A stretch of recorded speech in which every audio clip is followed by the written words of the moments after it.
motor neuron disease is one of those particularly cruel illnesses that isn't particularly well understood, I don't think. I mean, partly the fact that there's many different names for it. So there's Lou Yeah. Gehrig's disease, ALS in the States. I think over here in the UK, it's most commonly associated with Stephen Hawking, but it's Yes. extremely rare. Mm. And it very much found Nigel, as it finds most people, completely Mm. out of the blue.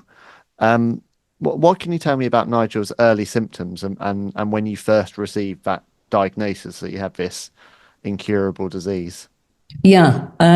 Well, Nigel's the first signs were Nigel's speech. He started to stumble over certain words, and and then his speech became quite slurred, and it was inexplicable, and we couldn't thought, what's going on. He initially felt that he put it down to stress, which seemed odd because since when has stress affected your speech? But we went to our GP, who really had no clue. At that time, certainly, it was quite common for a GP to have their entire career and never come across motor neuron disease. So she said, "Well, let's wait and see what happens," and which was Nigel's idea as well. But I'm not quite so patient, so I said, "Why don't we go and see him? Why don't we see a speech therapist?" Which is exactly what we did. We went to see a speech therapist privately. Lovely lady in a lovely little market town not far from us in Northallerton. And she went through a whole process of exercises.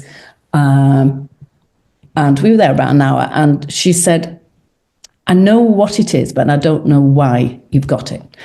And so we said, "Well, what is it?" She said, "The condition you are presenting is dysarthria, which is kind of, in layman's terms, speaking like you've got a hot potato in your mouth." And that was exactly how he sounded. And the more he tried to speak, the worse it became. And he really, really struggled at that kind of session. But she said, "I urge you to see a neurologist." And so that was the next step. Nigel was still completely unconcerned. And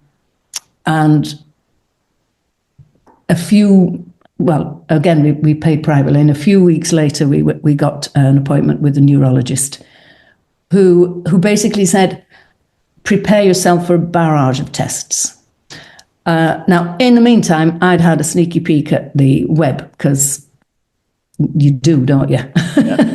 Yeah, just to terrify yourself. And there's a whole list of horrendous things that could cause dysarthria, and motor neuron disease is one of them. And that did stick out like a sore thumb when I saw that list. But Nigel hadn't concerned himself at all with it. So anyway, we went through a whole series of tests. It took a good few months.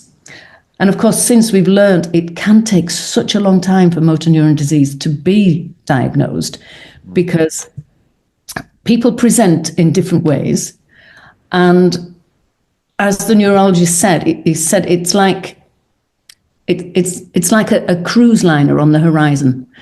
And until it comes a little bit closer, we can't know what it is. And of course, MND, the symptoms increase over time. And the vast majority of people quite quickly, because they have to kind of dismiss all the other potential diseases that it could be, like MS or Parkinson's or something. The whole list of other neurological illnesses. And so it was a good few months, and finally we asked the neurologist at one of our next appointments, "What do you think it is?" And he quite clearly said, I think it's motor neuron disease. And of course, there was absolutely no physical weakness in Nigel's body at all at this time. It was purely the speech, which was getting gradually worse, but not kind of quickly, not hugely. Again, unusual. because we then learned that, and he gave Nigel his prognosis of 3 to 5 years, which is the best you can hope for with motor neuron disease in the main. How old was Nigel at this point? 52. Right. And he was Yeah. very fit and active, wasn't he? And Oh, God, yeah. Yeah, extremely strong man. Had been a scaffolder, now was running 2 construction companies, and was still strong and active. He was a very keen golfer, supported the rugby club as well, and a very sociable man in the pub. He was just a typical bloke in the pub, and supported the golf club, rugby club, and generally very active. He went cycling round Scarborough's Marine Drive every morning before going to work. So, yeah, it was a real, wow, can't believe it, you know.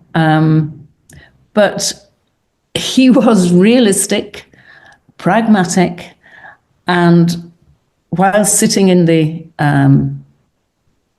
neurologist's office, well, it was him who said, okay, how long have I got? And that's when the neurologist said 3 to 5 years. And of course, there is no treatment. He prescribed the one and only drug that is out there, Riluzole, I think it was, that he said can extend your life by a couple of months, which at the time you think, well, big deal. Yeah, thanks. But Nigel just coped with it and thought, right, we're going to have to do what we have to do. And he stopped work, thanks to his business partner. He could stop work. He said, I'm going to play golf for as long as I can. And he did. I mean, I didn't cope with it quite so well. And I was certainly quite angry at the beginning, which is part of the phases of grief, isn't it? The stages of grief. You kind of have that shock and then denial and anger. I was thinking, why?